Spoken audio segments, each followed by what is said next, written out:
Hi there. Ever since I had my Smash amiibo taken, I've been stuck in a bit of a rut. They were always known for a culmination of my life's work. Without them, I'm nothing. So these days I just sit around watching TV. Stop right there! Do you suffer from chronic procrastination, not doing anything for 1400 days-itis, or balding? Well, my motivational study may be your answer. I'm looking for participants to play through the Dr. Mario series of games to see if they're linked to increased productivity. Additionally, if you can prove you're a Dr. Mario master, you'll win this sweet statue I found in an abandoned GameStop. Don't hesitate, motivation is just a phone call away. What? I want the amiibo. Plus it's cheaper than therapy.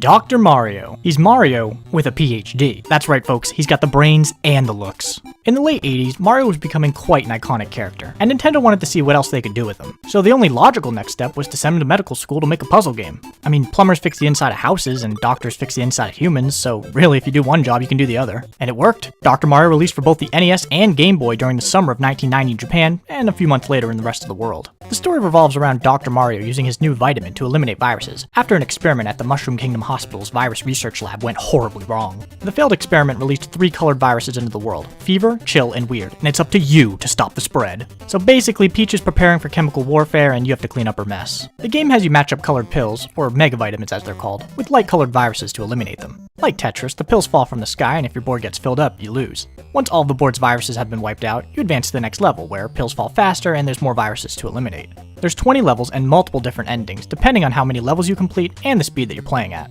There's a few options you can change before you begin, like the starting level and the fall speed of the pills. You've also got 2 different music tracks to pick from to really set the mood. There's even a versus mode where players can race to see who can complete each level the fastest in a 1-to-3 format.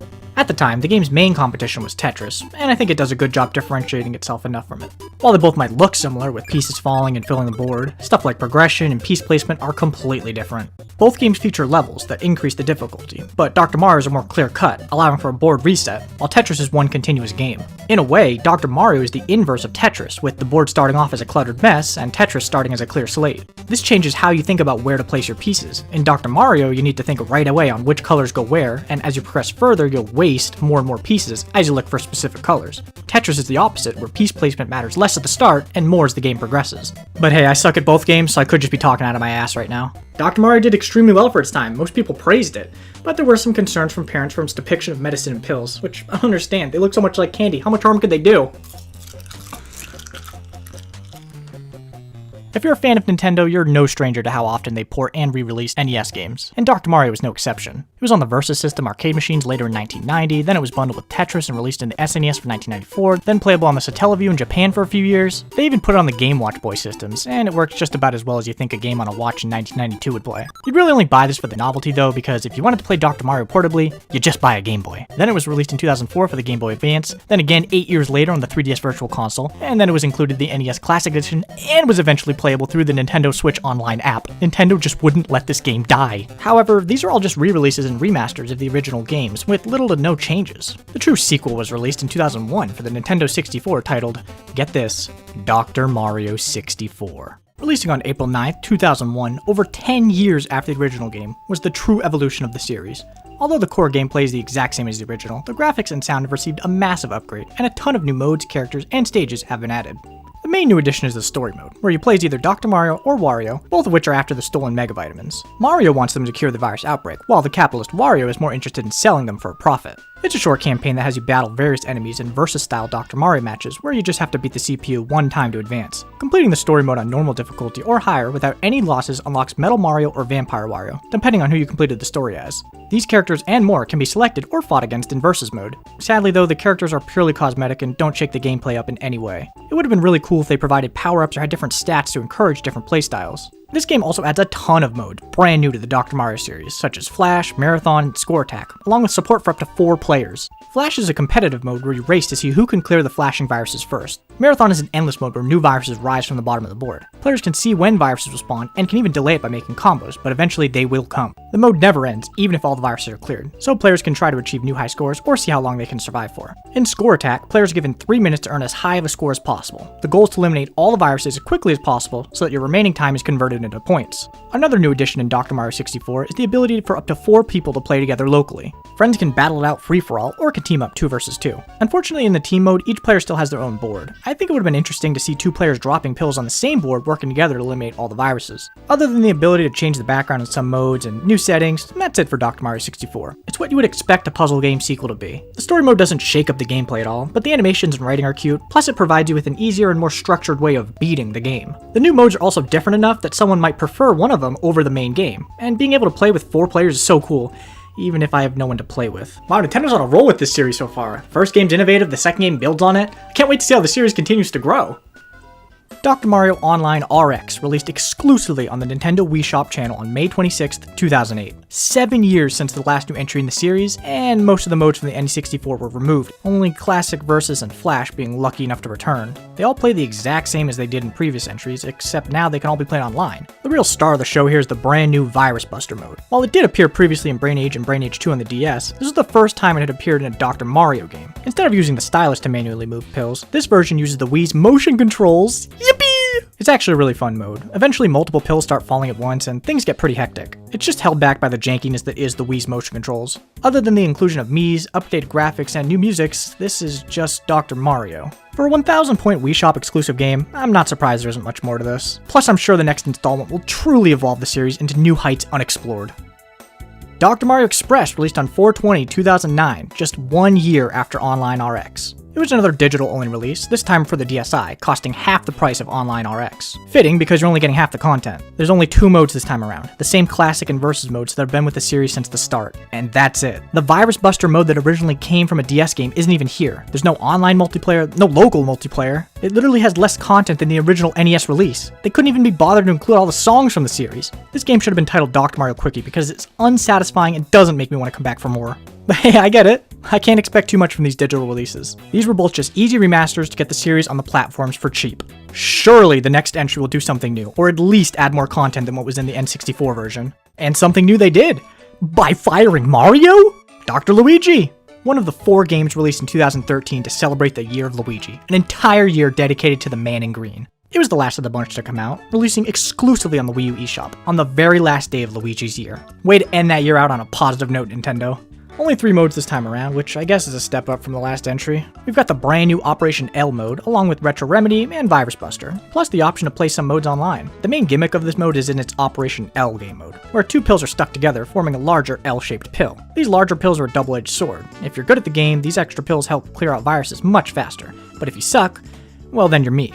Other than that, they just serve as a constant reminder of the massive L I took by spending $15 on the Wii U in 2022. Retro Remedy is just the classic mode from every other game, but hey, Virus Buster's back, this time with touchscreen, making it the definitive way to play this fantastic mode. Yes! The online to this game actually has some depth too. You now have skill rating that changes based on how you perform in online matches. Finally, you can flex your Dr. Luigi ranking to all your friends. But other than the red virus losing its job, there's nothing else notable about this release. Although I do applaud them for changing up the formula, even if just a little. The L capsules aren't groundbreaking, but at least give the game an identity, more than the past 2 entries can say.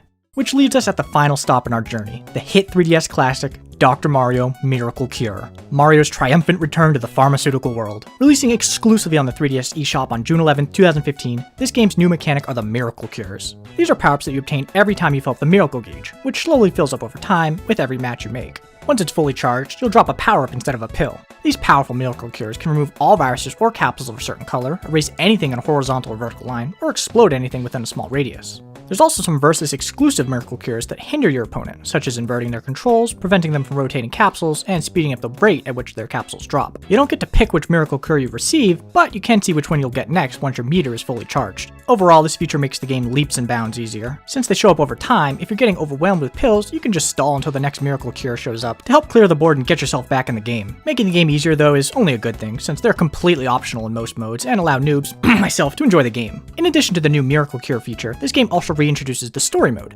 Sort of. There's a collection of 60 pre-made levels that you can advance through, including training, basic, and advanced stages. Past modes from the series also return, such as Classic, Operation L, the touchscreen version of Virus Buster, and local or online multiplayer. Each of these modes can be played with or without the new Miracle Cure feature, depending on how much of a challenge you want. In my opinion, this is the definitive way to play Dr. Mario on newer hardware. It has almost every classic mode from past titles, while still bringing something new to the table to interest longtime fans.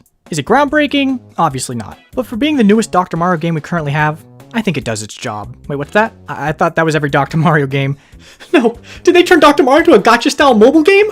Dr. Mario World released worldwide on July 9th, 2019, and was Nintendo's latest venture into the mobile games market. Up until now, their mobile lineup surprisingly didn't have any simple puzzle games. They had nothing to capitalize on the Candy Crush mom demographic. The Pokemon Company had Pokemon Shuffle, but the closest thing Nintendo themselves had was Fire Emblem Heroes, and this is not something you would show to mom. Thus enters Dr. Mario World, a free-to-play spin-off game using elements and the same basic formula as the Dr. Mario franchise. There's no way to play any classic mode, and instead opts for the free-to-play model, where users spend hearts to progress through hundreds of pre-made levels. Each level has a different requirement on how to beat it, such as clearing viruses or collecting coins, and the hearts you use are granted every 30 minutes. In true mobile game fashion, there's a ton of currencies. Diamonds are the game's premium currency. You can spend them to continue on after failing a level, on hearts to play more levels, or on power-ups to make the levels easier. At its core, this is a gacha game, a game that relies on players spending money for a chance to get the character they want. This game features various Mario characters dressed as doctors, and like Mario Kart Tour, Nintendo's other Mario-branded gacha game at the time, they feature some really wacky characters like Baby Dr. Wario and Dr. Dolphin. Each doctor has a unique ability that they can activate after enough combos have been made, which acts similar to the miracle cures from the previous game. This game also features assist characters. Unfortunately though, these characters are not dressed like doctors, and instead are the same PNGs we've been seeing for years. Most assists provide minor boosts, like increasing the odds that power-ups will spawn on the stage, or add the chance of viruses being automatically eliminated when certain conditions are met. This game also features an online versus mode, complete with skill ratings and seasons. The different doctors have unique skills, attacks, and defenses for the versus mode. Some characters can only send one layer of viruses, but it may charge up faster, while others have more devastating attacks that take longer to charge up. Selecting the character that fits your playstyle is crucial to climbing the Dr. Mario World leaderboard. Who am I kidding? No one's gonna take this rank mode seriously. You know what? I think I actually kind of like this game. I'm a bit of a sucker for mindless mobile games, and this one's fun enough to pick up and play. Yep. In July of 2021, Nintendo announced that Dr. Mario World would be shutting down later that year. No offline version of the game would be made available, so any time or money you put into that game would be gone. A day after the servers went down, Nintendo released a website called Dr. Mario World Memories that players could visit to see statistics from their time in the app. Being a bit of a stats nerd myself, I would have loved to view this since I admittedly played this game for a decent chunk of time in 2020. Unfortunately though, the close of the game made zero noise, and by the time I found out about the site, it too had already shut down. The story of Dr. Mario World is a bit sad. Initial reviews were decent, and it performed well enough during its first few weeks on the market, but that quickly tapered off and eventually became one of Nintendo's worst performing mobile games. Was it your typical free-to-play mobile puzzle game using the Dr. Mario likeness as a basis? Yes, but despite everything, I'll always have a soft spot for this game, and it's sad to see it gone so quickly. And that is the complete history of Dr. Mario, for now. If I had to use one word to define the series, it would be stagnation. For being one of Nintendo's first major puzzle games, the series has barely received any love and has even regressed in terms of features and exposure. I know it's a puzzle game that can be difficult to innovate on, and they've certainly tried, but they've never given it their all. Most entries release with a new mechanic, but that's it. Random game modes are excluded for no reason, the style hasn't changed since the original. Maybe I'm just a hater, but look at a series like Tetris. They found new ways to modernize and get players excited about the game again. Meanwhile, Dr. Mario gets digital-only releases with little to no dramatic changes, and the one time they do go all out, it's a mobile game that gets shut down instantly. The Doc is still a prominent Nintendo character, and will no doubt see the series get revived someday. I imagine it will work quite well in the Tetris 99 style. But until then, the Nintendo Switch Online versions will have to suffice. Luckily, once you've played one Dr. Mario game, you've played them all. Well, I'm no Dr. Mario master. In fact, I'm probably worse at this game than before I started this experiment. But while the series may be stuck in a rut, exploring its past has helped me get out of mine. Maybe that's enough. I lied, it wasn't enough. I needed that amiibo. I spent all last night grinding until I could call myself the Dr. Mario master. The road to rebuilding starts now.